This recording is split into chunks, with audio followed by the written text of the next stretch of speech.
হতাশা মাদক দিয়ে দূর হয় না। হতাশা দূর হবে, বলে দিব, তিনটা জিনিস, মাত্র তিনটা। কয়টা ভাই? এক, 5 ওয়াক্ত নামাজ। এক কি? নামাজে আপনি ওযু করে সিজদা দেন, ইনশাআল্লাহ আপনার মনে প্রশান্তি না আসলে আমাকে এসে বলেন যে আসে নাই। চোখের পানি, মনের আবেগ যা আছে আপনার ভিতরে, কষ্ট, দুঃখ, যন্ত্রণা, সব আল্লাহকে ঢেলে দিবেন ইনশাআল্লাহ। নিজের আবেগ ধরে রাখবেন এখানে, আপনি আল্লাহর জন্য ঢেলে দিবেন। মানুষকে আবেগ দেখা কি লাভ? মানুষ আপনার চোখের পানির মর্ম বুঝবে? মানুষ কি মানুষের চোখের পানির মর্ম বুঝে? আপনার পিতা যদি মারা যায়, আমার কাছে এসে দোয়া চান কান্নাকাটি করে, আমি দোয়া করতে পারবো, কিন্তু আমি কিন্তু আপনার ফিলিংসটা বুঝতে পারবো না। আপনার অনুভূতি কে বুঝতে পারবেন? আল্লাহ পাক আপনার ঘাড়ের রগের চেয়েও কাছে আছে। সুবহান সুবহান, আল্লাহ পাক ঘাড়ের রগের চেয়ে কাছে আছে। গতকালকে বাংলাদেশের একজন বরেণ্য আলেমের সাথে একটা কনফারেন্সে ছিলাম। উনি বলছিলেন যে এক ব্যক্তি, এটা শোনেন, এক ব্যক্তি খুব তার শখ যে তিনি সাহাবীদের মতো নামাজ পড়া শিখবেন। কথা বুঝতে পারছেন? সাহাবীদের মতো নামাজ শিখবেন। তো একজন বরেণ্য আলেমের কাছে এসেছেন, এসে বলছেন যে আমাকে সাহাবীদের মতো নামাজ শিখিয়ে দেন। তখন সেই আলেম আরেকজন আলেমের সন্ধান দিয়েছেন, যা তুমি তার কাছে যাও, তিনি শেখাবেন। তো সেই ব্যক্তি একটু অবাক হয়েছেন, কারণ যাকে প্রশ্ন করেছিলেন তিনি অনেক বড় মুহাদ্দিস, আর যার কাছে পাঠানো হচ্ছে তিনি অত বড় মুহাদ্দিস নন, কিন্তু আবেদ, আমল করেন। তাকে গিয়ে বলছেন উনি আমাকে পাঠিয়েছেন সাহাবী মারা নামাজ শিখিয়ে দেন। তখন তিনি বলছেন ঠিক আছে, সুন্দর করে ওযু করে আসো, সুন্দর করে ওযু করে আসো। ওযু করার সময় খালি খেয়াল রাখবা যে আমি ওযু করছি শুধু আল্লাহর সন্তুষ্টির জন্য। কি খেয়াল রাখবেন? ওযু করছি শুধু আল্লাহকে রাজি খুশি করার জন্য ওযু করছে, আর কোনো উদ্দেশ্য নাই আমার। ওযু করতে যাচ্ছে, তিনি আবার বলছেন দাঁড়াও, শুধু আল্লাহকে রাজি খুশি করার জন্য ওযু করো। আবার শুরু করছেন, আবার বলছেন শোনো, শুধু আল্লাহকে রাজি খুশি করার জন্য ওযু করো। এভাবে বলতেই আছেন, নামাজে দাঁড়িয়ে আছেন, দাঁড়ানোর আগে বলছেন শোনো, শুধু আল্লাহকে রাজি খুশি করার জন্য নামাজ পড়ো। বলতেই আছেন। এক পর্যায়ে সে ব্যক্তি নামাজ শুরু করলো, নামাজে মনোযোগ এদিক ওদিকে যায়, আর তার মাথায় এটা আসে, এই শুধু আল্লাহকে রাজি খুশি করার জন্য আমাকে নামাজ পড়তে হবে, শুধু আল্লাহকে রাজি খুশি করার জন্য নামাজ পড়তে হবে। এই চিন্তা তার মনের মধ্যে ঘুরপাক খাচ্ছে। এভাবে নামাজটা সে শেষ করেছে। শেষ করে চিন্তা করছে যে নামাজ তো পুরোপুরি মনোযোগ দিতে পারলাম না। বারবার মাথার মধ্যে এরকম চিন্তা আসছে, আল্লাহ আমাকে তুমি মাফ করে দাও, নামাজটা আমার মনে হলো না ঠিক মতো। তখন সে ফিরে এসে তার সে ওস্তাদকে বলছেন, আমার তো নামাজ এরকম করে পড়লাম, কিন্তু শেষমেশ মনে হলো যে নামাজটা হয়তো কবুল হয় নাই, আল্লাহর কাছে খুব মাফ চাইলাম, আল্লাহ আমাকে মাফ করে দাও, নামাজটা মনে হলো না। তখন সেই যে প্রথম ব্যক্তি যিনি পাঠিয়েছেন তিনি বলছেন, এটাই হলো সাহাবী বলা নামাজ। তারা আল্লাহকে রাজি খুশি করার জন্য নামাজ পড়তেন, নামাজ শেষ করে আল্লাহর কাছে ইস্তেগফার করতেন, আল্লাহ কিছুই হলো না, কিছুই হলো। আমার কথা কি বুঝতে পারছেন? অতএব আল্লাহকে রাজি খুশি করার জন্য আপনি আপনার আবেগ, আপনার ইবাদত সব ফেলে দিবেন, অন্য কারো কাছে কিছু পাওয়ার আশা করুন। অতএব নামাজ আপনার মাদকের দিকে যাওয়া লাগবে না, নামাজই আপনার হতাশা দূর করে দেবে ইনশাআল্লাহ। 2 নাম্বার আমল হচ্ছে কোরআন তেলাওয়াত। যে ব্যক্তি কোরআন তেলাওয়াত করতে পারে নিয়মিত, তার মনের মধ্যে এই হতাশা, এই ভীরুতা, এই কাপুরুষতা কিচ্ছু আসবে না ইনশাআল্লাহ। আমি গ্যারান্টি দিচ্ছি আপনাকে, হতাশা আসবেই না আপনার মনে যদি আপনি কোরআন বুঝতে পারেন।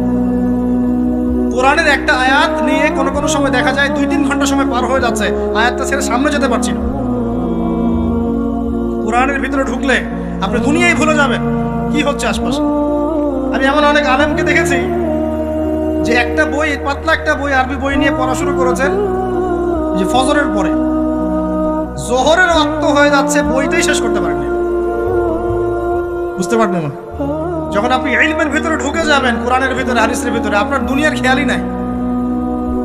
একজন আলেম তিনি এক রাত্রে একটা বই লিখেছিলেন, চটি বই, এক রাত্রের মধ্যে। বলা হচ্ছে তার সম্পর্কে বলা হচ্ছে যে রাতের খাবার তাকে দেয়া হয়েছে, যে আপনি এটা খেয়ে নেন, খাবারটা পাশেই আছে, খাবারটা খাবো, এটা লিখে খাবারটা খাবো, এরকম তার চিন্তা ছিল। ফজর হয়ে গেছে, বই লেখাও শেষ, খাবার এই অবস্থায় পড়ে ডুবে গেছেন ভিতরে, খাওয়ার মাথায় খেয়াল নাই। এরকম হয়। একজন মনীষী, বিখ্যাত মনীষী, রিয়াদুস সালেহীন কিতাবের রাইটার, সংকলক আল্লামা নববী রাহিমাহুল্লাহ, এরকম সারা রাত চলে গেছে, পাশে 2টা খেজুর, ওই 2টা খেজুর খাওয়ারই সময় পান, হাদিস নিয়ে গবেষণা করতে রাত পার হয়ে গেছে। আমি বলতে চাচ্ছি, যখন ইলমের ভিতরে, কোরআন হাদিসের ভিতরে ঢুকে যাবেন, আপনার দুনিয়ার খেয়াল আপনার চলে যাবে। এই টেনশন, হতাশা, এই সেই তখনই আল্লাহ পাক আপনাকে তার পক্ষ থেকে রহমত দিবেন, বরকত দিবেন, আল্লাহ আপনার দুনিয়ার কাজগুলো করে দিবেন ইনশাআল্লাহ। তখন দেখবেন কেউ আপনার দুনিয়ার ওই কাজটা করে দিয়েছে, কেউ ওই কাজটা করে দিয়েছে, কেউ বাসায় খাবার পাঠিয়ে দিয়েছে, আল্লাহ পাকই এগুলো করাই দিবেন ইনশাআল্লাহ। তো প্রিয় ভাইরা, মাদকে যাবো না আল্লাহর কাছে আসবো? 2 নাম্বার কোরআন তেলাওয়াত, 3 নাম্বার আল্লাহর জিকির। 3 নাম্বার কি ভাই? আল্লাহর জিকির। চলতে ফিরতে সব সময় মুখ চলতে থাকবে, মুখ না চললেও মনে মনে মন তাজা থাকবে, মনে মনে জিকির হতে থাকবে। মনে মনে জিকির করতে পারেন, মুখ নড়বে না কিন্তু মনে মনে আপনার একটা জিকির হতে থাকবে। সুবহানাল্লাহ ওয়া আলহামদুলিল্লাহ লা ইলাহা ইল্লাল্লাহ আল্লাহু আকবার। করা যাবে? পারে। মানুষের মন কখনো চুপ করে থাকে না, কিন্তু মানুষের মন অলওয়েজ কিছু না কিছু চিন্তা করতেই থাকে, করতে থাকে না, যতক্ষণ না ঘুমায় মানুষ। তো প্রিয় ভাইরা, বেশি বেশি জিকির করবো। সুবহানাল্লাহ, আলহামদুলিল্লাহ, লা ইলাহা ইল্লাল্লাহ, আল্লাহু আকবার, লা হাওলা ওয়ালা কুওয়াতা ইল্লা বিল্লাহ, এগুলো চলতে থাকবে। আল্লাহ পাক তৌফিক দান করুন। আমরা আমাদের সমাজে যুবকদেরকে এরকম টিকটকে দেখছি, অনলাইনে আসক্ত দেখছি, জেনায় আসক্ত দেখছি, পর্নোগ্রাফিতে আসক্ত দেখছি। আমরা দেখছি আমাদের যুব সমাজকে মাদকে আসক্ত, কিশোর গ্যাংয়ে আসক্ত। এগুলো কি আমাদের কাম্য ছিল ভাই? আমাদের কাম্য ছিল? এই অবস্থায় কি যুব সমাজ আল্লাহ পাকের দিনের পতাকা হাতে নিয়ে আল্লাহর জমিনে দিন কায়েম করতে পারবে কিনা? একটু আমাকে উত্তর দেন দেখি। এখন এই অবস্থায় পারবে? অতএব অবস্থার উন্নতি করতে হবে কিনা? উন্নতির জন্য রাজি আছে কিনা ইনশাআল্লাহ? আমরা চাই কি আল্লাহ পাকের দিনটা আল্লাহর জমিনে প্রতিষ্ঠা লাভ করুক, আল্লাহর দিন সবার ঘরে ঘরে পৌঁছে যাক, আল্লাহ পাকের দিনের যে সৌন্দর্য সবাই সেটাই, এই সৌরভটা সবাই পাক। আমরা চাই কিনা? সমাজে শান্তি প্রতিষ্ঠা হোক, আবার সেই রাসূলের মতো যুগ চলে আসুক, আমরা চাই কিনা? অতএব আমাদের সবাইকে যৌবনের এই প্রলোভনগুলো থেকে বেরিয়ে এসে আল্লাহ পাকের ইবাদতে আত্মনিয়োগ করতে হবে। আল্লাহ পাক আমাদের সবাইকে তৌফিক দান করুন, বলি আমিন। আমাদের সবাইকে আল্লাহ রাব্বুল আলামিন কোরআন এবং হাদিসের গভীর জ্ঞান অর্জন করার তৌফিক দান করুন, বেশি থেকে বেশি ইবাদত করার তৌফিক দান করুন। আল্লাহ পাক সবাইকে হারাম সমস্ত রিজিক থেকে বাঁচিয়ে রাখুন, জিনা, ব্যভিচার এবং নারীর ফিতনা, মাদক থেকে আল্লাহ বাঁচিয়ে রাখুন। আল্লাহ পাক আমাদের সবাইকে হালাল রিজিক, হালাল সম্পর্ক যথেষ্ট করে দিন। আল্লাহ পাক আমাদের সবাইকে যেন দিনের দাওয়াতের মেহনত করার তৌফিক দান করেন এবং আলেম ওলামার সাথে পরামর্শ করে দিন শেখার এবং বোঝার তৌফিক দান করেন। আর লেকচার শেষ করার আগে দুটো বিষয় বলে শেষ করছি, একটু মনোযোগ দিন। একটা হচ্ছে আমাদের যুবদীপ দিনী বোনদের জন্য। এখানে বোনরা আছেন না? আছেন কি না? দিনী বোনরা আছেন? একটা নসিহত দিনী বোনদের জন্য আমি একটা নসিহত করতে চাচ্ছি। একটা নসিহত, আমার এই একটা নসিহত একটু মন দিয়ে শুনুন প্রিয় দিনী বোন। রাসূলুল্লাহ সাল্লাল্লাহু আলাইহি ওয়াসাল্লাম আমাদের দিনী বোনদের জন্য জান্নাতে যাওয়ার একটা ফর্মুলা বলে দিয়েছেন। আমি কি বলবো সেটা? আচ্ছা, রাসূলুল্লাহ সাল্লাল্লাহু আলাইহি ওয়াসাল্লাম বলেছেন আমাদের দিনী বোনেরা, আমাদের মায়েরা, এই নারী জাতি মাত্র 4টা কাজ করলে জান্নাতের যে কোনো দরজা দিয়ে ইচ্ছা প্রবেশ করতে পারবে। খুশি হন নাই? কয়টা কাজ? মাত্র 4টা। এক, যদি আমাদের দিনী বোনেরা 5 ওয়াক্ত নামাজটা ওয়াক্ত মতো পড়ে, আল্লাহ পাক তৌফিক দান করুন, বলি আমিন। 2 নাম্বার, যদি তারা রমাদান মাসের রোজাটাকে ঠিক মতো আদায় করতে পারে। 1 নাম্বার 5 ওয়াক্ত নামাজ ঠিকঠাক আদায় করা, 2 নাম্বার রমজান মাসে সওম রাখা, 3 নাম্বার তাদের লজ্জাস্থানের হেফাজত করা, মানে শরঈ পর্দা মেনটেন করা, শরঈ পর্দা মেনটেন করা। এবং আমি বলে দেই, চেহারাটা আপনাদের পর্দার অন্তর্ভুক্ত। এটা নিয়ে অনেক বাকবিতণ্ডা হয় না সমাজে, চেহারা দেখানো যাবে কি যাবে না ইত্যাদি। চেহারা আপনার পর্দার অন্তর্ভুক্ত বিষয়, ফুল স্টপ। এর উপরে ফতোয়া অনেকভাবে দিচ্ছে, কিন্তু পড়েন না উলামায়ে কেরামের কিতাবগুলো ঘাটাঘাটি করেন, তাদের ফতোয়া হচ্ছে চেহারা আপনার পর্দার অন্তর্ভুক্ত বিষয়, চেহারা ঢেকে রাখবেন, আল্লাহ পাক তৌফিক দান করুন। চোখ থাকবে খোলা, ঠিক আছে। 4 নাম্বার, স্বামীর আনুগত্য করতে হবে। স্বামীর আনুগত্য, এই যে আনুগত্য শব্দ শুনলেই মানুষের একটা মানে নেগেটিভ ধারণা তৈরি হতে পারে। স্বামীর আনুগত্য মানে কি আমি তার দাসত্ব করব? আনুগত্য মানে, প্রিয় দিনী বোন, আনুগত্য মানে দাসত্ব নয়। আনুগত্য মানে কোরআন সুন্নাহর যে বিধানগুলো আপনার স্বামী আপনাকে পালন করতে বলবে, আপনি সেগুলো করবেন, আপনি করতে বাধ্য। কিন্তু স্বামী যদি কোরআন সুন্নাহর বাইরে কিছু করতে বলে, সেটা মানতে আপনি বাধ্য নন। স্বামী যদি আপনাকে বলে যে সুদ খাও, এই সুদি এনজিওতে আসো, নাম লেখাও। স্বামী যদি আপনাকে বলে যে আসো বেপরদায় বাইরে যাই, সাজুগুজু করে বের হও, চলো ঘুরে আসো বেপরদায়।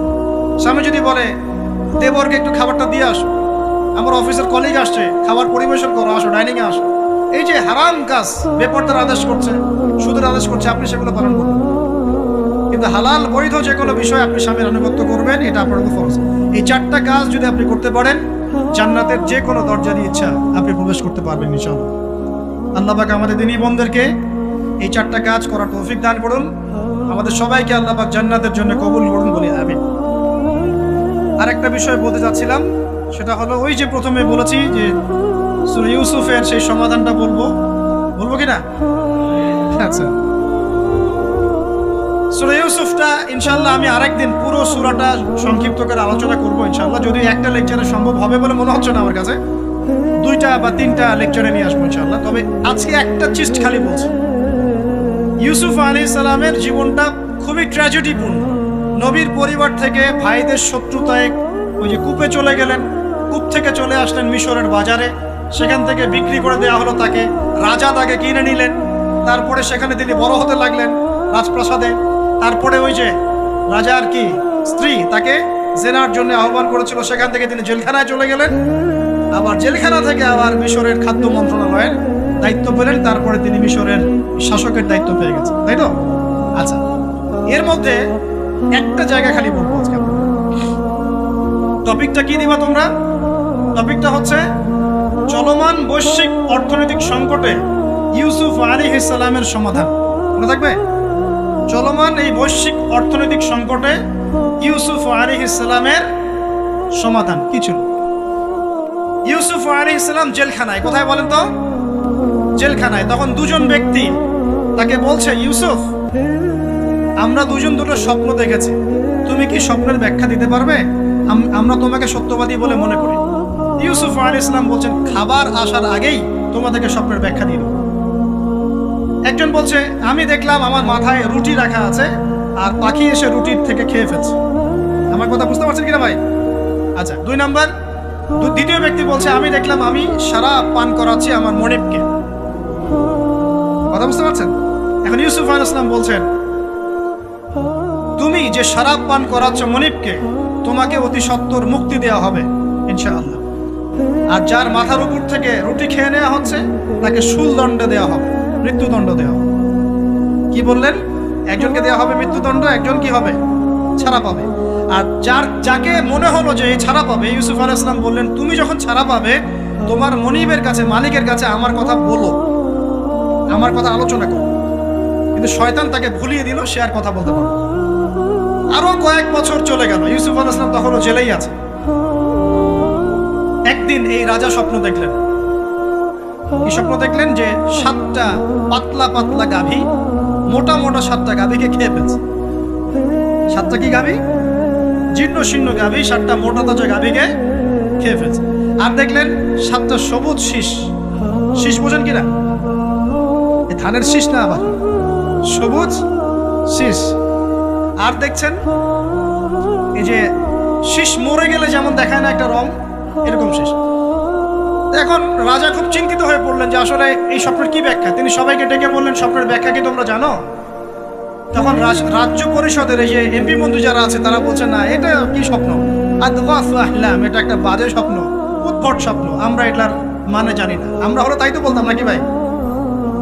কিন্তু ওই ব্যক্তি স্মরণ হয়ে গেল যে ছাড়া পেয়েছে, আরে ইউসুফ তো স্বপ্নের ব্যাখ্যা দিতে পারে।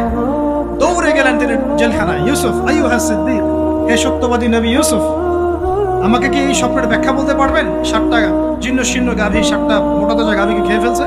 ইউসুফ আলাইহিস সালাম এই স্বপ্ন শুনে বললেন, ইউসুফ আলাইহিস সালাম শুধু স্বপ্নের ব্যাখ্যাই দিলেন না, বরং এই স্বপ্ন যে সত্য এটা তিনি বিশ্বাসও করলেন। এই স্বপ্ন একটা সমস্যাকে নির্দেশ করছে এটাও বুঝে ফেললেন, এই সমস্যার সমাধানও তিনি দিয়ে দিলেন। বলেন সুবহানাল্লাহ। আমার কথা বলছেন, ইউসুফ আলাইহিস সালাম স্বপ্নের ব্যাখ্যা দিচ্ছেন না, বরং স্বপ্নটা যে সত্য তিনি মেনে নিচ্ছেন এবং এই স্বপ্নের ফলে একটা সামনে খারাপ সময় আসতে যাচ্ছে এটা তিনি বিশ্বাস করছেন এবং এর সমাধান তিনি জাতিকে দিচ্ছেন। ইউসুফ আলাইহিস সালাম বলছেন, তোমাদের সামনে 7 বছর দুর্ভিক্ষ হবে। কি হবে বলেন? 7 বছর। সারা বিশ্বের অর্থনৈতিক প্রেক্ষাপট একটু বিবেচনা করেন তো, যে আমরা একটা খারাপ সময় দিকে যাচ্ছি না আস্তে আস্তে, এবং নীরব একটা দুর্ভিক্ষ সারা ওয়ার্ল্ডে চলছে না? করোনার সময় ছিল, ওই সময় একটা সমস্যা ছিল, ইউক্রেন রাশিয়ার ইস্যু ছিল, আরো অনেক ইস্যু আছে, শুধু এগুলো ইস্যু নয়, অপচয় ইস্যু আছে, দুর্নীতি ইস্যু আছে, জুলুম আছে, তারপরে যে পারমাণবিক ক্ষেত্রগুলো আছে, বড় বড় পরাশক্তিদের চাপ আছে, অনেক ব্যাপার আছে, রিজার্ভ কমে যাওয়া, অনেক বিষয় আছে। সারা বিশ্ব একটা অর্থনৈতিক মন্দা দেখছে কিনা? ইউসুফ আলাইহিস সালাম বলেন 7 বছর তোমাদের এখানে প্রচুর ফসল ফলবে। এটা 7টা সবুজ শীষ, প্রচুর ফসল ফলবে তোমাদের এই অঞ্চলের মধ্যে। তোমরা একটা কাজ করো, তোমরা ওই 7 বছরের ফসলের যতটুকু অংশ তোমাদের না খেলে নয়, অতটুকু দিয়ে তোমরা তোমাদের জনগণের চাহিদা পূরণ করো, আর বেশি অংশটাকে রিজার্ভ করে রেখে দিও। আমার কথা বুঝতে পারছেন? ইউসুফ আলাইহিস সালাম বলছেন না যে স্বপ্নটা সত্য, তিনি সমাধান দিচ্ছেন উল্টা। এটা তো হবে সামনে, স্বপ্ন সত্য মিথ্যা তো দূরের কথা, এটা সামনে হতে যাচ্ছে। 7 বছর তোমরা প্রচুর ফসল ফলাবে, এই ফসলের একটা বড় অংশ রিজার্ভ করে রেখে দিও, আর বাকি অংশটা দিয়ে তোমরা জনগণের চাহিদা পূরণ করো। মানে অপচয় করা যাবে না, যাবে কোনো সম্পদ অপচয় করা যাবে না। এরপর তোমাদের সামনে আসবে 7টা বছর দুর্ভিক্ষের বছর, আকাশ বৃষ্টি বন্ধ করে দেবে। আকাশ কি করবে? বৃষ্টি বন্ধ করে দেবে। তার মানে ওই 7 বছর আমরা কিভাবে চলবো তাহলে? এই যে রিজার্ভ করেছি, এই রিজার্ভ বা সঞ্চিত সম্পত্তি আমরা 7 বছর চলবো। এরপরে আল্লাহ রাব্বুল আলামিন 8ম বছরে আকাশ থেকে বৃষ্টি বর্ষণ করবেন, আবার ফসল ফলবে। কথা কি বুঝতে পারছেন? এই ব্যাখ্যা অন্যরা দিতে পারলো না, ইউসুফ আলাইহিস সালাম দিতে পারলেন। এই ব্যক্তি দৌড়ে গিয়ে রাজাকে বলল, এই হলো স্বপ্নের ব্যাখ্যা। রাজা ইউসুফ এই স্বপ্নের ব্যাখ্যা দিয়েছেন। রাজা কত বিচক্ষণ ছিলেন, রাজা সত্য মিথ্যা চিনতেন। তিনি বুঝতেন যে আসলেই সত্য কাকে বলে, মিথ্যা কাকে বলে। এই আমার এমপি মন্ত্রীরা শোনো, তোমরা কেউ সমাধান দিতে পারো নাই, ইউসুফ সমাধান দিয়েছে। ইউসুফকে আমার কাছে নিয়ে আসো, আমি তাকে আমার কাছে নিকটে আসন দিব। বলেন সুবহানাল্লাহ। এবার ইউসুফ আলাইহিস সালামকে ডেকে তিনি সম্মানিত করলেন। সম্মানিত করে বললেন যে কোন দায়িত্ব দিলে তুমি আমাদের এই রাজ্যটাকে বাঁচাতে পারবে এই দুর্ভিক্ষের হাত থেকে? ইউসুফ আলাইহিস সালাম নিজে বলছেন, আমি হচ্ছি বিশ্বস্ত মানুষ, আমি হচ্ছি রাজুলুন আমিন, আমি বিশ্বস্ত এবং আমি আস্থাভাজন। আমাকে আপনি খাদ্য মন্ত্রণালয়ের দায়িত্ব দেন, ইনশাআল্লাহ আমি এই প্রবলেমগুলো সলভ করবো ইনশাআল্লাহ। এরপর তাকে দায়িত্ব দেওয়া হলো খাদ্য মন্ত্রণালয়ের। 7 বছর তিনি এরকম পলিসি গ্রহণ করলেন। মিশরের লক্ষ লক্ষ মানুষ পরবর্তী 7 বছরের দুর্ভিক্ষ থেকে বেঁচে গেল।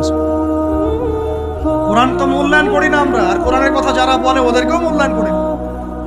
এই জন্য আমরা বলছি, বর্তমান চলমান অর্থনৈতিক সংকটের সবচেয়ে বড় বড় সমাধান হচ্ছে এক, ভাই জনগণ হই আর সরকার হই, কোনো সম্পদ অপচয় করা যাবে না। আমরা সম্পদ অপচয় করি না? আপনি ওযু করেছেন, আপনি 1 বালতি পানিতে ওযু করেছেন, ট্যাপ ছেড়েছেন, মসজিদের 1 বালতি পানি চলে গেছে, কেন পানি অপচয় করবেন? আমাদের 5টা ফ্যানের দরকার নেই বাসায়, আপনি 5টা ফ্যান চালাচ্ছেন কেন? আপনি ঘর থেকে বের হলেন, ফ্যান চলছে, কেন চলছে? ঘর মুছেছেন, ফ্যান ছেড়ে দিয়েছেন, ওই যে পাখা বাতাসে শুকাবে মাটি, কেন? এসি চালিয়েছেন, 24 ঘন্টা চালানোর কি দরকার? 2 ঘন্টা চালিয়ে বন্ধ করলে হয়। বিদ্যুতের ব্যাপার, গ্যাসের ব্যাপার, তেলের ব্যাপার, আমরা কি কম অপচয় করি মনে হচ্ছে আপনার কাছে? আমরা প্রচুর অপচয় করি। আর আমরা জনগণরা সাধু না, আমরা বেশি অপচয় করি। আমরা অপচয় করি না ভাই? প্রমাণ আপনি নিজের বাসায় পাবেন। পানির অপচয়, আপনার তেলের অপচয়, আপনার গ্যাসের অপচয়, আপনার বিদ্যুতের অপচয়, এগুলোর উপর কঠিন আইন করা দরকার। অপচয় করলে শাস্তি দিতে হবে, অপচয় করা যাবে না। অপচয় কমালে কি হবে? আমরা সম্পদ বেশি রিজার্ভ করতে পারবো। এই যুগে কি কি সম্পদ রিজার্ভ করলে আমরা সচ্ছল হতে পারবো? এই হেদায়েতগুলো আপনাকে ওই সো কল্ড প্রোটেস্ট্যান্ট মৌলবীরা দিতে পারবে না ইনশাআল্লাহ তাআলা, কারণ তাদের কাছে ইকোনমিক্সের জ্ঞান নাই।